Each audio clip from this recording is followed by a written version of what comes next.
సమ్మెట ఉమాదేవి సమర్పించు నవపారిజాతాలు. నేటి కథ సూపర్ కూల్. రచన వెంకట్ ఈశ్వర్.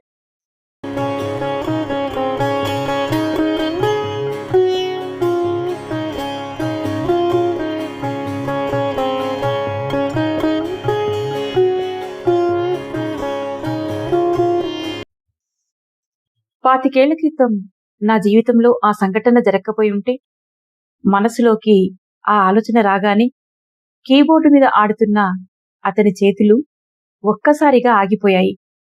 కళ్లల్లోని లాక్రిమల్ గ్రంథులు అలవాటుగా వెచ్చటి ఉప్పటి ద్రవాన్నొకదాన్ని స్రవించాయి. దాన్ని బయటికి రానికుండా ఆపడానికి అతని కనురెప్పలు జనాల్ని వెనక్కి నెట్టే బౌన్సర్లా కొట్టుమిట్టాడుతుండగా, శాంతారాం అంటూ కేక. సిస్టమ్ ఆఫ్ చేసి కళ్ళజోడు సర్దుకుంటూ వెనక్కి తిరిగి చూశాడతను.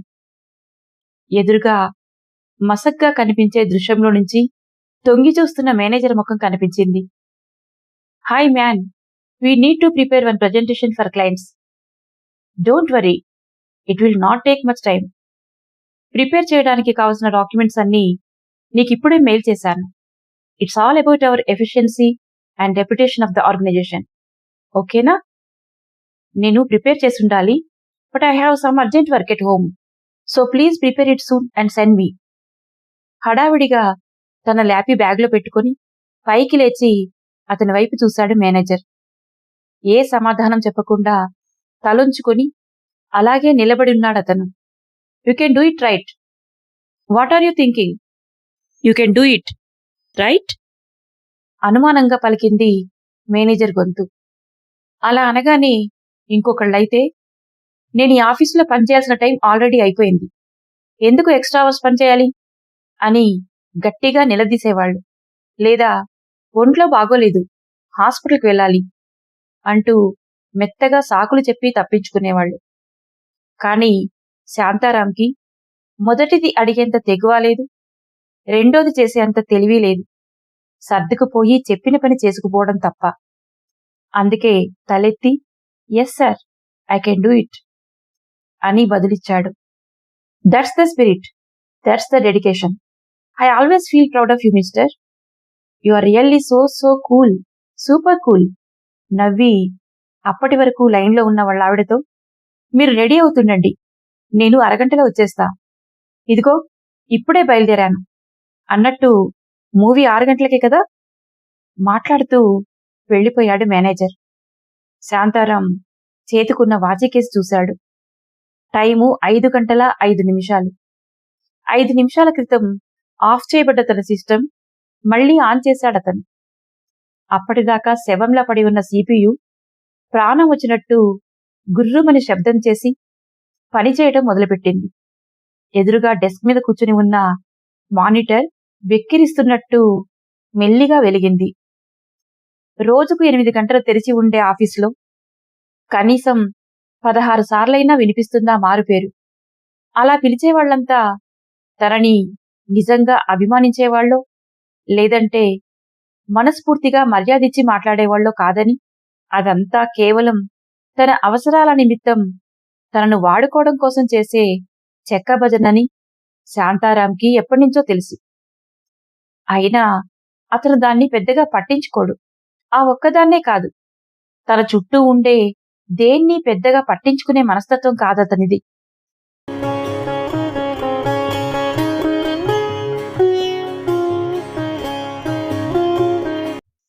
ఆఫీస్ అయిపోగానే మొల నుంచి 3 ఇంచులు ముందుకొచ్చిన పొట్టతో, నెత్తిన పారాబోలాలా ఉండే బట్టతో దగ్గరగా అడుగులు వేస్తూ తలంచుకొని ఫుట్పాత్ మీద నెమ్మదిగా నడుచుకుంటూ తన రూమ్కి బయలుదేరతాడు శాంతారాం. అతనలా నడుస్తున్నప్పుడు ఒక్కో అడుగు లెక్కబెట్టుకుని వేస్తున్నట్టుగా అనిపిస్తుంది చూసేవాళ్లకు. దూరం నుంచి గమనిస్తే అతడు నడిచే వేగానికి, అదే ఫుట్పాత్ మీద మిగతా వాళ్లు నడిచే వేగానికి చాలా తేడా ఉన్నట్టు కనిపిస్తుంది. తనుండే రూము ఆఫీస్ నుంచి కిలోమీటర్ దూరంలో ఉంటుంది కాబట్టి అతనెప్పుడూ నడిచి వెళ్లడానికే ఎక్కువ ఇష్టపడుతుంటాడు. ఆటో వాళ్లు ఎక్కమని ఎంత బతిమలాడినా కొలీగ్స్ డ్రాప్ చేస్తామని లిఫ్ట్ ఆఫర్ చేసినా వద్దన్నట్టుగా అరచేతిని అడ్డంగా ఊపుతాడే గాని వాళ్ళ వెహికల్స్ లోకి ఎప్పుడూ ఎక్కడు. ఉదయం సాయంత్రం క్రమం తప్పకుండా టంచనగా నడిచే ఆ ఒంటరి నడక అతడికో వ్యాయామం, ఓ ఓదార్పు. అతను నడిచే ఫుట్పాత్ కి ఆనుకుని ఉన్న గోడల మీద రకరకాల బి గ్రేడ్ సినిమా పోస్టర్లు అంటించబడి ఉంటాయి. వాటిలో అర్ధనగ్నంగా ఉండే అందమైన సినీతారల బొమ్మలు, మత్తెక్కించే మోడల్స్ తో ప్రింట్ చేయబడ్డ ప్రకటనా బ్యానర్లు ఎంత ఆకర్షణీయంగా కనిపిస్తున్నా వాటికేసి కన్నెత్తైనా చూడడతను.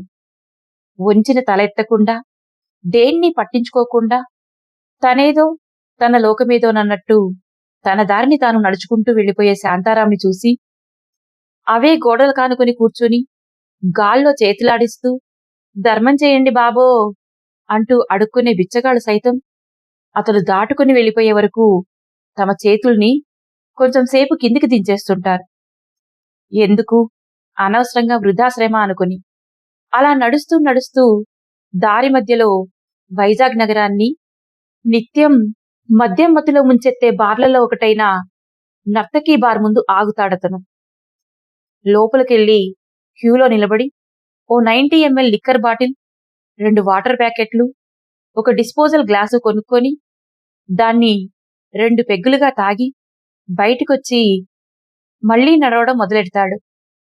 అక్కడి నుంచి 4 అడుగులు నడిచాక మెహబూబా బజ్జీ బండి వస్తుంది. దాన్ని నడిపే రసూల్ తాత ఇతను అల్లంత దూరంలో వస్తుండగానే 4 వేడివేడి మిర్చి బజ్జీల్ని ముక్కలు ముక్కలుగా చేసి వాటి మీద పల్లికారాన్ని అందంగా చల్లి రెడీగా పొట్లాం కట్టి పెట్టేస్తుంటాడు. ఆ పొట్లానికి ఇవ్వాల్సిన డబ్బులిచ్చేసి బజ్జీ ముక్కల్ని నములుతూ ఫుట్పాత్ చివర చిలక జ్యోతిష్యం చెప్తుండే చోటికి చేరుకుంటాడతను. అక్కడ నిలబడి జోస్యం చెప్పించుకునే వాళ్ల ముఖాల్లో మారే భావాల్ని, చెప్పేవాడి చాతుర్యాన్ని, ముఖ్యంగా పంజరం తెరవగానే బయటకొచ్చి చీటీ తీసి మళ్లీ అదే పంజరంలోకి వెళ్లిపోయే చిలకని, తానొక పక్షినని ఎప్పుడో మర్చిపోయి ఎగరడం మానుకున్న ఆ వింత జీవిని చాలాసేపు తదేకంగా గమనిస్తూ ఉండిపోతాడు. పొట్లంలోని బజ్జీ ముక్కలన్నీ అయిపోగానే మళ్లీ నడక మొదలు.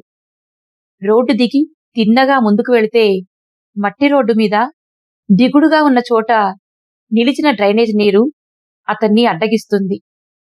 దానికి కుడివైపు నుంచి వెళ్దామంటే పక్కనే క్రికెట్ ఆడుతుండే పిల్లలు వెళ్లడానికి సందివ్వరు. అతను రావడం గమనించారంటే ఆట పట్టించడానికి తమ ఆట వేగాన్ని ఇంకొంచెం పెంచుతారు. శాంతారాం కొంతసేపు నిలబడి దారి ఇస్తారేమోనని చూస్తాడు. తర్వాత గత్యంతరం లేక ఇంకోవైపు నుంచి మురికినీటిలో నడుచుకుంటూ వెళ్లి బోర్ దగ్గర కాళ్లు కడుక్కుంటాడు. అతనలా కడుక్కునేటప్పుడు ఎదురుగా ఉండే ఇంటి పెరట్లో నిలబడి మొక్కలకు నీళ్లు పడుతూనో వ్యాయామం చేస్తూనో ఉండే ఆ ఇంటాయన ఇతన్నో పురుగులా చూస్తూ పరిశీలిస్తుంటాడు. ఒకవేళ ఆ సమయంలో తన మూగ కూతురు కనుక బయట కనిపిస్తే ఆమెని లోపలికెళ్లమని హెచ్చరిస్తాడు. అయితే అవన్నీ పట్టించుకొని ఇతనేమో తన కాళ్ళని శుభ్రంగా కడుక్కొని గుడిమెట్ల మీద కూర్చొని తమలపాకులు దంచుకుంటూ ఎప్పుడు తన కనిపించినా ముసిముసిగా నవ్వే ముసలవ్వని దాటుకొని నేరుగా తన రూంకి వెళ్లిపోతాడు. వెళ్లిన వెంటనే షవర్ ఆన్ చేసి తలారా స్నానం చేస్తాడు. తర్వాత నైట్ డ్రెస్ వేసుకొని తన బెడ్ మీద కూర్చొని గది కిటికీలో నుంచి కనపడే బీచ్ని చూస్తూ ఏదో తెలియని తన్మయత్వంలో కాసేపు తేలి ఆడతాడు. మరి కాసేపటికి ఆ భావనలో నుంచి బయటపడి తన దిండు కింద ఉండే మౌతార్గన్ బయటకు తీసి దానితో ఓ విషాద రాగాన్ని ఆలపిస్తాడు. అది ఎంత మంద్రంగా ఉంటుందంటే దాని తాలూకు శబ్దం ఆ గది గోడలు దాటి బయటికి కూడా వెళ్లదు. అదయ్యాక ఇంకా ఏమీ తోచకపోతే పర్సులో నుంచి ఓ ప్లాస్టిక్ కీలుబొమ్మలాంటి దాన్ని తీసి చూపుడు వేలు బొటన వేలు మధ్య పట్టుకొని అటూ ఇటూ తిప్పుతాడు. తిప్పినంతసేపు కాళ్ళు చేతులు ఎగరేసి ఆ బొమ్మ తిప్పడం ఆపగానే ఏదో ఒక భంగిమలో చప్పున ఆగిపోతుంది. అది చాలా తమాషాగా అనిపిస్తుంది అతనికి. కరెక్ట్‌గా 9 వరకు అలా గడిపాక వెంటనే తల వరకు ముసుగేసుకొని పడుకుంటాడతను. పడుకున్నాక వెంటనే నిద్రపోతాడా అంటే అదీ లేదు. ఆ ముసుగులో మనిషి కాలో చెయ్యో ఊగుతూనే ఉంటుంది. కాలు ఊగుతున్నప్పుడు అతను ఆలోచిస్తుంటాడు. చెయ్యి ఊగుతున్నప్పుడు చెప్పనవసరం లేదు. మళ్ళీ పొద్దున్నే లేవటం, రెడీ అవటం, గుడి దగ్గర టిఫిన్ సెంటర్‌లో తినటం. అలా తింటున్నప్పుడు ఈ నా కొడుకు వాలకం చూస్తుంటే సైకోలా ఉన్నాడే, ఇలాంటోళ్లే కొన్ని రోజులకు సీరియస్ కిల్లర్స్‌గా బయటపడేది. లేదురా, వీడి పెళ్ళాం ఎవరితోనో లేచిపోయి ఉంటుంది, అందుకే అలా అయిపోయాడనుకుంటా. ఇలాంటి మాటలు కొన్ని అతని చెవిన పడుతూనే ఉంటాయి. అలా పడిన ప్రతిసారి వాటిని అస్సలు ఖాతరు చేయకుండా ప్లేట్లో పెట్టిన 4 ఇడ్లీలు తినేసి తన మానాన తాను నేరుగా ఆఫీస్‌కెళ్ళిపోతాడు. ఆఫీసులో గొడ్డులా చెప్పిన ప్రతి పని కాదనకుండా చేస్తాడు. ఎవ్వరినీ నొప్పించడు. ఎప్పుడూ కోపడడు. అవసరానికి మించి అక్షరం ముక్క కూడా ఎక్కువ కాకుండా ఆచితూచి మాట్లాడతాడు. ఆఫీస్ అవగానే మళ్లీ యథావిధిగా తన లోకంలోకి తనెళ్ళిపోతాడు. గత 25 ఏళ్లుగా ఇదే అతని డైలీ రొటీన్. ఒక విధంగా చెప్పాలంటే అతడికిదో తపస్సు. ఎందుకోసం చేస్తున్నాడో, ఎవరికోసం చేస్తున్నాడో తెలియని ఒక మార్మికమైన తపస్సు. అయితే ఎప్పుడూ తపస్సు చేసే ముని చుట్టూ పుట్ట పేరుకుపోయినట్టుగా ఇప్పుడు శాంతారాం చుట్టూ నెగటివిటీ అనే పుట్ట తల వరకు పేరుకుపోయింది. ఆ పుట్టని ఆధారంగా చేసుకునే విధి ఓ అందమైన సాలెగుడిని అల్లి అతని రాక కోసం ఎదురు చూస్తూ కూర్చుందా సాయంత్రం.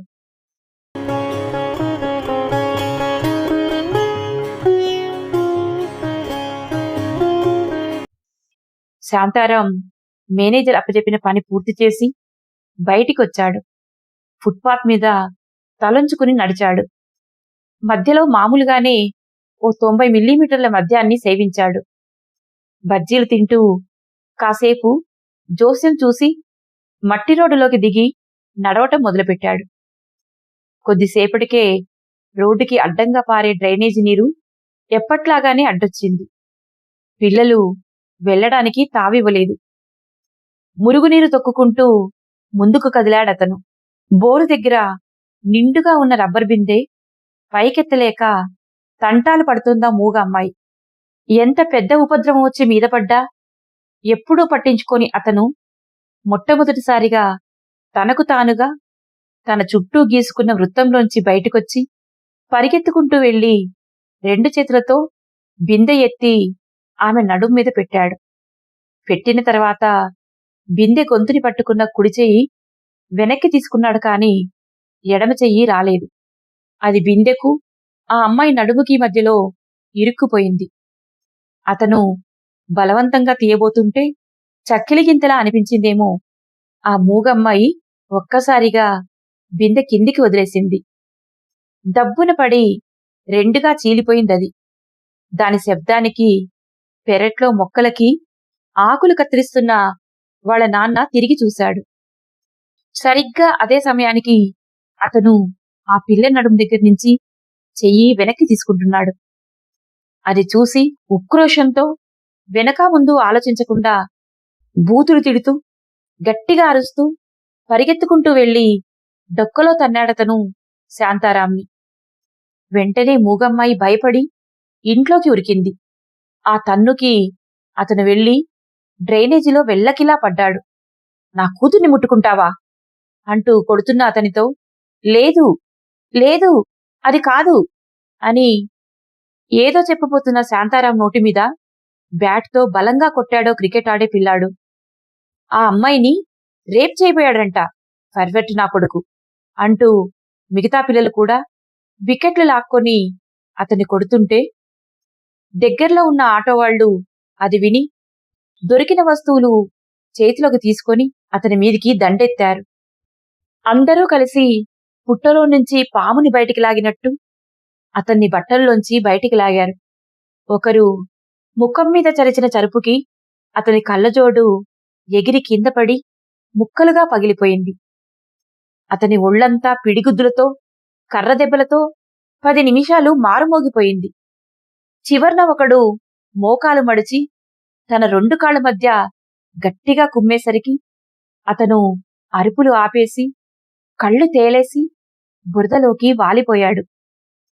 అతని మీద ఉమ్ముతూ బండబూతులు తిట్టుకుంటూ అందరూ అక్కడ్నించి తలో దిక్కు వెళ్లిపోయారు. కంపు కొడుతున్న ఆ మురుగునీటి బురదలో శాంతారాం 2 చేతులతో తన కడ్రాయర్ని బలంగా అదిమి పట్టుకొని స్పృహ తప్పి పడుండిపోయాడు. అలా ఎంతసేపు పడుకున్నాడో అతనికే తెలియదు.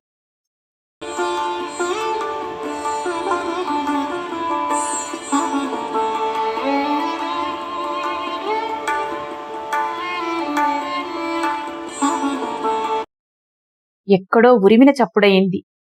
దూరంగా ఏ కుక్కో దీనంగా ఏడుస్తున్నట్టు అరుపు వినిపించింది. ఉన్నపాటుగా వాన మొదలైంది. వర్షపు చిరుకుల తాకిడికి అతనికి మెలకువ వచ్చింది. బలహీనంగా మూలుగుతూ లేచి పాకుతూ మురిక్కాలువ గోడనానుకొని కూర్చున్నాడతను. చేతులు అదులుతూ గడగడా వణుకుతున్నాయి. కింది పెదవి ఒకచోట 2గా చిట్లిపోయింది. రక్తం ఎగజిమ్మి కళ్ళు ఎర్రబారిపోయి ఉన్నాయి. ఎక్కిళ్లుపోతున్న అతన్ని చూసి మంచినీళ్ల గ్లాస్తో అతని దగ్గరికి పరిగెత్తుకుంటూ వచ్చింది గుడి దగ్గర కూర్చుని వక్కాకులు దంచుకుంటుండే ముసలావిడ. అతన్ని ఓదార్చడానికి, నీలాంటోళ్ళని బతకనియది లోకం, లేయ్ కొడుకా లేయ్, ఈ నీళ్లు తాగు అనంటుండగా చేతికిచ్చిన గ్లాసునందుకొని నీళ్లు గటగటా తాగి పైకి లేచాడు శాంతారాం. రొప్పుతూనే రోడ్డు మీద పడున్న తన బ్యాగుని, కళ్లజోడుని తీసుకొని వర్షంలో తడుస్తూ అలాగే కుంటుకుంటూ తన గదిలోకి వెళ్లిపోయాడు. అందరూ కలిసి అతన్ని కొడుతున్నప్పుడు తిరిగి ఒక్కర్ని కూడా కొట్టలేదతను. అంతమంది తిడుతున్నా అతని నోట్లోంచి వాడని తిడుతున్నట్టు ఒక్క మాట కూడా రాలేదు. వాడు హింసిస్తున్నంతసేపు నిజం చెప్పాలన్న తాపత్రయం తప్ప తిరగబడాలన్న ఆలోచనే లేదతనిలో. అయినా తిరగబడి కొట్టడానికి అతనేమీ సెగలు కక్కే మంట కాదు, గడ్డకట్టిన మంచు, అంతుపట్టని అంటార్కిటికా, ఎవ్వరికీ అర్థం కాని ఎనిగ్మా, ఎప్పటికీ విడిపోని మిస్టరీ. ఒక్క మాటలో చెప్పాలంటే he's a man living on the earth without any emotions.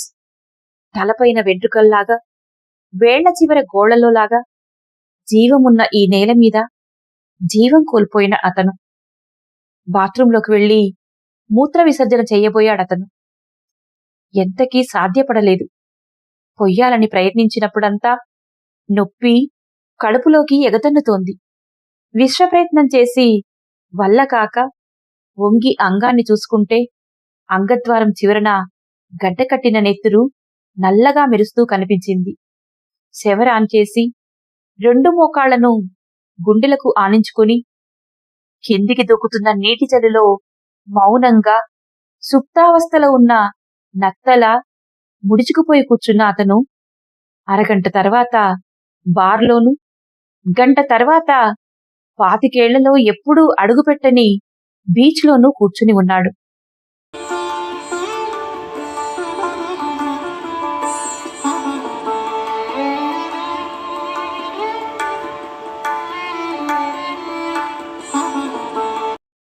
అతని రక్తంలో ఓ కోటర్ లిక్కరు చక్కర్లు కొడుతూ తిరుగుతోంది. చూపులు కనుచూపు మేర కనిపిస్తున్న మసక చీకటిలో దేన్నో తీక్షణంగా వెతుకుతున్నాయి.